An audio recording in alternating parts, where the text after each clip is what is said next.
tudo bem? Como passou da última transmissão até o dia de hoje? Espero que bem. Espero que tenha refletido sobre o capítulo 12, que tratou sobre ambiente, tempo, harmonia e precaução, bem como tenha refletido sobre os demais capítulos lidos até agora.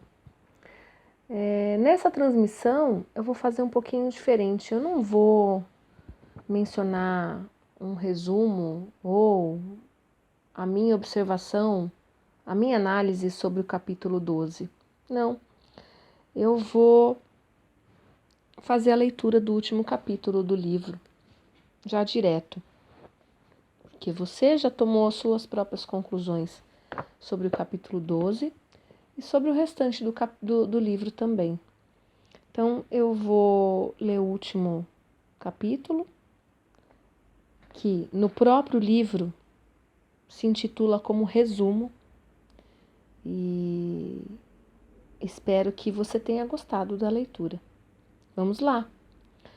Respire corretamente, inspire e expire profundamente, contando até 5 por 3 vezes, e se prepare para relembrar um pouco dos pontos principais do livro Mais Esperto que o Diabo. Até já!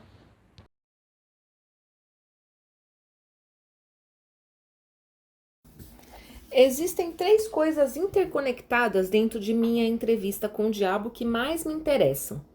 Esses 3 fatores me interessam porque foram as influências mais importantes da minha vida. Um fato que qualquer leitor da minha história consegue facilmente discernir. Os 3 fatores mais importantes são o hábito de alienar-se, a lei do ritmo hipnótico, através da qual todos os hábitos acabam se tornando permanentes, e o elemento tempo. Esse trio de forças invariavelmente está presente no destino de todos os homens de forma inviolável. Essas 3 forças acabam tendo um novo e mais importante significado quando são estudadas e combinadas como uma força grupal.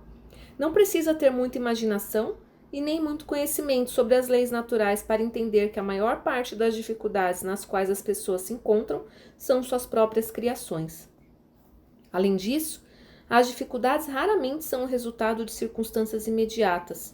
Elas geralmente são o ápice de uma série de circunstâncias, as quais foram consolidadas através do hábito da alienação com a colaboração do tempo. Samuel Insull não perdeu seu império industrial de 4 bilhões de dólares como resultado da crise econômica. Ele começou a perder muito antes da crise, quando ele tornou-se vítima de um grupo de mulheres que o seduziram, tornando seus elementos e seus talentos de grande utilidade pública em uma grande ópera. Se em algum momento um homem na mais alta posição do mundo financeiro despencou devido ao poder da alienação, do ritmo hipnótico e do tempo, esse homem foi Samuel Insull. Eu estou escrevendo sobre o Sr. Insull baseado em um conhecimento profundo sobre a sua pessoa e as causas dos seus problemas, os quais datam desde o tempo em que eu servi com ele durante a Primeira Guerra Mundial até o momento da sua tentativa doentia de fugir de si mesmo. Henry Ford passou pela mesma crise que arruinou o Sr. Insull, mas Ford passou pela crise sem um arranhão e acabou no topo. Você quer saber a razão? Pois eu lhe contarei. Ford tem o hábito de não alienar-se em nenhum assunto. O tempo é um poderoso amigo de Ford, porque ele formou o hábito de usá-lo de forma construtiva e positiva, com a ajuda de pensamentos de sua própria criação, cercado por planos próprios. Pegue qualquer circunstância que você deseje. Meça com referência ao seu relacionamento com o hábito da alienação, do ritmo hipnótico e do tempo, e você certamente terá as causas mais apuradas de todo o fracasso ou de todo o sucesso. Franklin D. Roosevelt assumiu seu gabinete com um estrondo durante o seu primeiro mandato. Mas ele tinha um propósito principal em mente, e esse propósito era bem definido. Seu objetivo era parar o estampido do medo e fazer com que as pessoas começassem a pensar e falar em termos de prosperidade nos negócios, em vez de crise. Ao trabalhar na busca de seu propósito, não havia alienação. As forças de toda a nação estavam consolidadas e moviam-se como uma só, ajudando o presidente a alcançar o seu propósito definido. Pela primeira vez na história da América, os jornais de todas as inclinações políticas, as igrejas de todas as denominações, as pessoas de todas as raças e cores e as organizações políticas de todos os partidos uniram-se, formando uma força estupenda com um único objetivo de ajudar o presidente a restaurar a fé e as relações comerciais no país. Em uma conferência realizada entre o presidente e um grupo de conselheiros de emergências, poucos dias após ele assumir a presidência, eu perguntei a ele qual era o seu maior problema. Ele respondeu: "Não é uma questão de maior ou menor, nós temos apenas um problema, e este problema é parar o medo e suplantá-lo com a fé." Suplantar o medo com a fé. Interessante. Pois bem, antes do final do seu primeiro ano, o presidente havia vencido o medo e o suplantado pela fé. E a nação estava vagarosamente, mas no caminho certo para sair de uma vez por todas da selva da crise. No final do seu primeiro mandato, marque bem o elemento tempo. O presidente havia consolidado de forma tão efetiva as forças dos negócios americanos e da vida privada que ele tinha uma nação inteira o apoiando, pronta, desejosa e entusiasticamente apta a segui-lo, não importando o caminho que ele seguisse. Estes são fatos bem conhecidos para todo mundo que tenha lido os jornais ou escutado o rádio na época. Então, veio outra eleição presidencial e a oportunidade para as pessoas expressarem sua fé no seu líder. Elas a expressaram com uma vitória sem precedentes na política americana, e o presidente assumiu o gabinete para um segundo mandato com uma votação quase unânime, perdendo somente em 2 estados. Agora, observe como a roda da vida começou a reverter-se e voltar-se para outra direção. O presidente mudou a sua política, baseada em definição de propósito, e entrou para uma indefinição e para a alienação. A sua mudança na política dividiu o poderoso Partido Trabalhista e fez com que mais da metade desse grupo ficasse contra ele. Ele dividiu o que antes era quase sólido em ambas as casas do Congresso e, mais importante do que isso, ele dividiu o povo americano em 2 grupos, prós e contras, e com o resultado final que o que sobrou daquele presidente foi somente o seu sorriso de $1 milhão e seu aperto de mão firme. Obviamente, não o suficiente para fazê-lo reconquistar o poder que ele uma vez teve na vida americana. Pois é. Aqui, então, temos o excelente exemplo de um homem que foi aos céus com grande força através da definição de propósito e desmoronou para o ponto de partida pelo hábito da alienação. Tanto na subida quanto em sua queda, pôde-se ver claramente o funcionamento da alienação e da não alienação, alcançando um pico através do poder do ritmo hipnótico e do tempo. Em toda a minha vida, o diabo teve uma dramática história para contar sobre os seus negócios comigo. Ele viu-o me alienar e me desalienar em oportunidades de negócios, os quais muitos teriam dado tudo o que tinham para tê-las. Ele viu-o me alienar na minha política de relacionamento com os outros, particularmente na minha falta de cautela nos negócios. A circunstância que me salvou do controle fatal da lei do ritmo hipnótico foi a definição de propósito com a qual finalmente eu dediquei toda a minha vida para a organização de uma filosofia de realização pessoal, orientada para o sucesso. Alienei-me em algum momento ou outro, em pequenas ações e decisões, mas a minha alienação foi anulada pelo meu propósito maior, que era o suficiente para restaurar a minha coragem e colocar-me no caminho da busca do conhecimento em todas as pequenas derrotas. Aprendi alguma coisa da natureza danosa do hábito da alienação enquanto estava engajado em analisar mais de 25 mil pessoas na conexão com a organização da lei do sucesso. Essas análises mostraram que somente 2 de cada 100 pessoas possuem um objetivo definido na vida. As outras 98 foram pegas pelo hábito da alienação.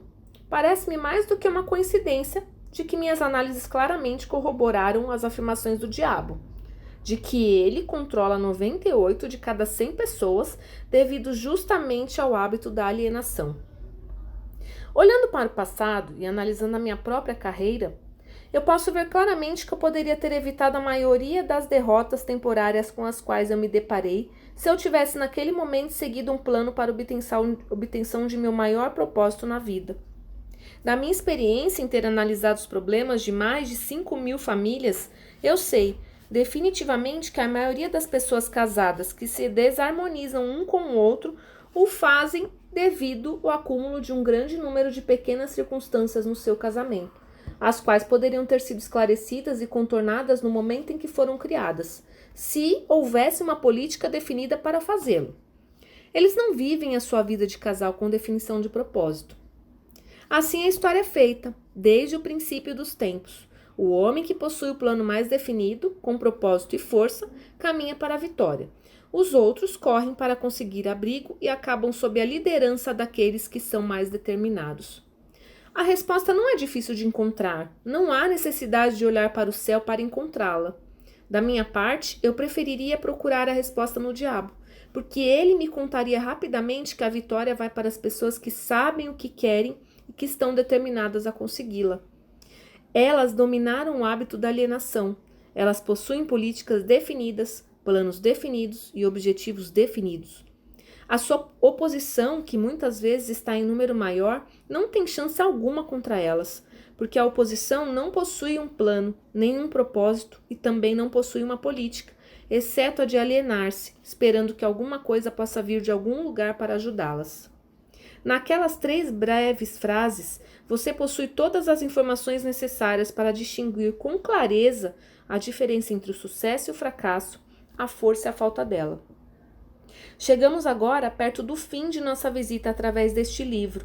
Se fôssemos tentar colocar em apenas uma frase a coisa mais importante que eu tentei expressar através deste livro, seria algo do tipo: os desejos dominantes podem ser cristalizados nos seus equivalentes físicos através da definição de propósito, amparada por planos definidos com a cooperação da lei natural do ritmo hipnótico e do tempo.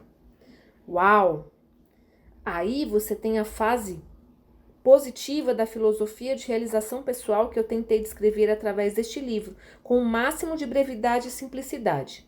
Se você expandir a filosofia com o propósito de adaptá-la às circunstâncias da vida, você verá que ela é tão grande quanto a vida em si mesma, que ela cobre todos os relacionamentos humanos, todos os pensamentos humanos, objetivos e também desejos. Então, aqui estamos, no final de mais estranha de todas as milhares de entrevistas que eu fiz com os maiores personalidades por um período de mais de 50 anos de trabalho, na minha procura pelas verdades da vida que levam à felicidade e à segurança econômica. É estranho, no entanto, que após ter tido a cooperação ativa de homens como Carnegie, Edison e Ford, eu tenha sido compelido finalmente a ir até o diabo para encontrar um conhecimento prático do maior de todos os princípios revelados da minha procura pela verdade. Como é estranho que eu tenha sido forçado a experimentar a pobreza, o fracasso e a adversidade em centenas de formas antes de ter tido o privilégio de entender e utilizar a lei da natureza que neutraliza essas armas e as elimina de nosso caminho. Mas o mais estranho de toda esta dramática experiência que a vida me proporcionou é a simplicidade da lei pela qual, se eu a tivesse entendido, poderia ter transmutado meus desejos de forma substancial sem ter de me submeter tantos anos a períodos de miséria e dureza. Eu enxergo agora, no final da minha entrevista com o diabo, que eu estava carregando em meus próprios bolsos os fósforos com os quais o fogo da adversidade estava me queimando. E eu vejo também que a água com a qual esse fogo poderia ter sido extinguido estava em grande abundância, sempre disponível esperando o meu comando.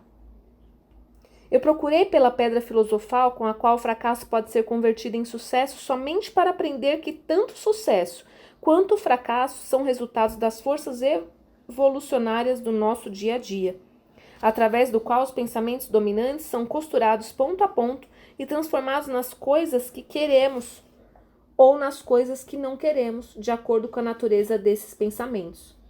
Infelizmente, eu não entendi essa verdade no momento em que alcancei a idade da razão, porque se a tivesse entendido, teria sido capaz de desviar dos obstáculos que fui forçado a pular enquanto caminhava no vale da sombra da vida. A história da minha entrevista com o diabo agora está em suas mãos e em seus ouvidos. Os benefícios que você receberá dela serão da exata proporção do pensamento que ela inspira em você. Para beneficiar-se da leitura desta entrevista e deste áudio, Você precisa concordar com cada porção dela e tirar suas próprias conclusões também. Você somente tem que pensar e chegar às suas próprias conclusões em relação a cada parte desta entrevista. O quão razoável ela é. Você é o juiz, o jurado e o advogado, tanto da defesa quanto da acusação. Se você não vencer o seu caso, a perda e a causa da perda serão somente suas. Pois bem, inspire, expire profundamente, pense, reflita, absorva e se prepare para o epílogo que logo segue.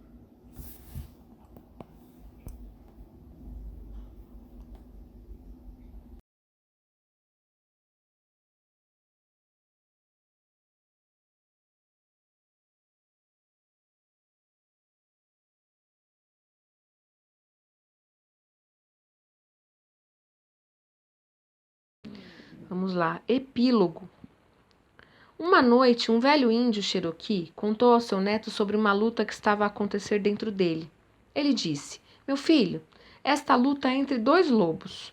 Um é mau, que é a raiva, a inveja, a ganância, o medo, a arrogância, desespero, autopiedade, mentira, sentimento de inferioridade, culpa, orgulho e ego. O outro é bom.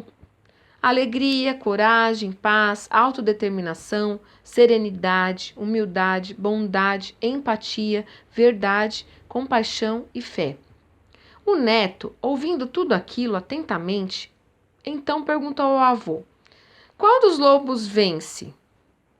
O velho Cherokee respondeu simplesmente: Aquele que eu alimento. Muito bem. Muito já se escreveu sobre a batalha entre o bem e o mal. Mas mesmo com toda a tecnologia que hoje nos rodeia, permanecemos basicamente com os mesmos questionamentos do passado. Quem somos? De onde viemos? O que estamos fazendo aqui? Para onde vamos? Perguntas simples, mas que mesmo se colocássemos todos os maiores computadores do mundo lado a lado, não conseguiríamos decifrá-las. Procuramos incessantemente, quase que diariamente, por respostas. Na verdade, internamente somos peritos em grandes questionamentos e, na maior parte das vezes, buscamos as soluções externamente, seja nas religiões, nas filosofias de vida ou nos cultos dos mais variados tipos.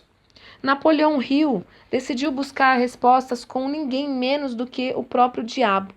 Figura mitológica para alguns, fonte de medo e desespero para outros. O fato é que o Sr. Hill conseguiu colocar em forma de entrevista aquilo que muitos de nós questionamos há muito tempo. Independente da religião, culto ou filosofia de que possamos fazer parte, o diabo mexe com a nossa imaginação e nos faz parar e refletir sobre a sua real natureza. O diabo efetivamente existe? Quem o alimenta? Não seria por acaso o nosso ego que busca incessantemente pela nossa valorização momentânea em detrimento do verdadeiro ganho da virtude? Bem, conforme aprendemos com o Dr. Hill, a alienação hoje ocorre não somente com os meios que foram descritos no livro, que por sua vez data de 1938, mas também com novos e poderosos instrumentos que o diabo utiliza para alcançar os seus objetivos. As drogas, a internet, os videogames, os aplicativos de celulares e tudo que a tecnologia trouxe de informação e comodidade ao alcance fácil de nossos dedos. Outro sim, nunca estivemos tão afastados de nós mesmos digerindo nossa mais nova ingestão tecnológica. Com relação às pessoas, então, conhecemos profundamente o perfil dos nossos principais amigos nas redes sociais, mas participamos cada vez menos do que se passa de verdade no coração e na mente desses amigos e amigas. Pode existir maior alienação do que esta? Nos afogamos em meio à modernização e parece que o bote salva-vidas está longe, cada vez mais longe de nosso alcance. Caminhamos hoje com muita pressa e utilizamos a mais alta tecnologia para saber de coisas que no passado saberíamos meses depois, quem sabe anos. Mas ainda temos junto de nós o mapa que pode nos colocar no verdadeiro caminho da autorrealização. E esse mapa encontra-se no lugar menos procurado hoje em dia, nossa mente e nosso coração. Qual foi a maior armadilha que o diabo criou para o homem? Foi, sem dúvida, plantar na sua mente a incerteza de sua existência. Assim como o fracasso e o sucesso devem ser considerados armadilhas mentais, pois ambos provêm dos pensamentos dominantes que acabam se tornando aquilo que mais desejamos. Analisando-se a lei do ritmo hipnótico, que também pode ser considerada como lei da inércia da vida, temos que os nossos pensamentos dominantes acabam por se tornar equivalentes físicos no nosso cotidiano. Ou seja, se cultivarmos a mente encoberta pelo medo, pela culpa e pela dúvida, acabamos tendo atitudes relacionadas a esses sentimentos e não precisamos ser experts para saber que tipo de resultados alcançaremos. Ao passo que, se cultivarmos a mente preenchida com pensamentos de fé, coragem, gratidão e alegria, com certeza chegaremos aos resultados a que aspiramos. O desafio é como conseguir isso. Parece fácil manter a mente positiva, mas o dia a dia nos mostra o quanto de nossa atenção permanece focada em coisas que na verdade não correspondem à estratégia principal do nosso sonho. Os problemas que aparecem em nossas vidas tomam boa parte do nosso tempo e acabam por fazer com que desviemos nossa atenção para aquém de nossa meta principal. Aprendemos que devemos planejar e quando estiver tudo planejado, devemos planejar mais ainda. Entretanto, isso nos leva à concretização de nossas metas? Ou seria mais inteligente estabelecermos um objetivo principal e aproveitarmos todas as oportunidades que aparecem em nosso caminho? Já dizia Zoroastro: conhece-te a ti mesmo e conhecerás a Deus e a todo o universo. O verdadeiro sentido da vida, que vem sendo buscado pelos maçons, Rosa-Cruzes, Illuminati e demais ordens e religiões de todo o universo, certamente não está impresso em nenhum livro. Mas aqueles que tiverem a coragem de vencer os seus medos e se arriscarem na aventura da busca pessoal, provavelmente encontrarão a verdade. E ela, por certo, estará mais perto do que jamais imaginaram. Seja qual for o mapa utilizado para encontrar o caminho, a Bíblia, o Torá, o Alcorão, os Vedas ou todos os demais livros sagrados das religiões, não podemos esquecer nunca que eles são somente um mapa e não um território, e que a mensagem é muito mais importante que o fato histórico. A mensagem contém em si mesma a sua própria verdade. Entretanto, ela somente passa a ter real existência se for praticada e se servir para fazer com que todos os homens e mulheres deste mundo possam viver o pleno sucesso. Que, por sua vez, não se trata de acumulação de riquezas materiais, mas sim do tributo à alegria, à simplicidade e à tão desejada paz de espírito. Este livro foi um presente deixado pelo Dr. Napoleão Hill ao mundo. Ficou 73 anos escondido, por motivos não tão bem declarados, mas o fato é que a mensagem é viva e cabe a cada um de nós interpretar baseado em nossas próprias experiências de vida. Quando perguntaram a Napoleão Hill se a entrevista havia sido efetivamente feita com a presença do diabo, ele respondeu: após a leitura do livro, cabe a cada um tirar as suas próprias conclusões. Mais ouro já foi extraído dos pensamentos dos homens e mulheres deste mundo do que em todas as minas existentes em todos os tempos no planeta Terra. Faça a sua parte, faça deste livro seu livro de cabeceira e dê um exemplar de presente àquela pessoa que você mais estima. Que assim seja. Sincera e fraternalmente, M. Conte Júnior. Bem, chegamos ao fim dessa leitura e espero que você tenha tirado algumas lições dessa leitura, algumas conclusões sobre a sua vida, que tenha refletido bastante. E eu termino essa leitura agradecendo imensamente pelo dia que esse livro caiu nas minhas mãos, pelo dia que me comentaram sobre ele, que de uma certa maneira eu tive a curiosidade de comprá-lo e ler. E agradeço imensamente a sua paciência de ter me acompanhado nessa leitura. Se de repente você, por algum motivo qualquer, não pôde acompanhar diariamente, por falta de tempo, por N motivos, eu tenho certeza que de uma certa maneira você aproveitou essa leitura e espero que tenha gostado. Um grande beijo. Sucesso progressivo na sua vida. Até mais.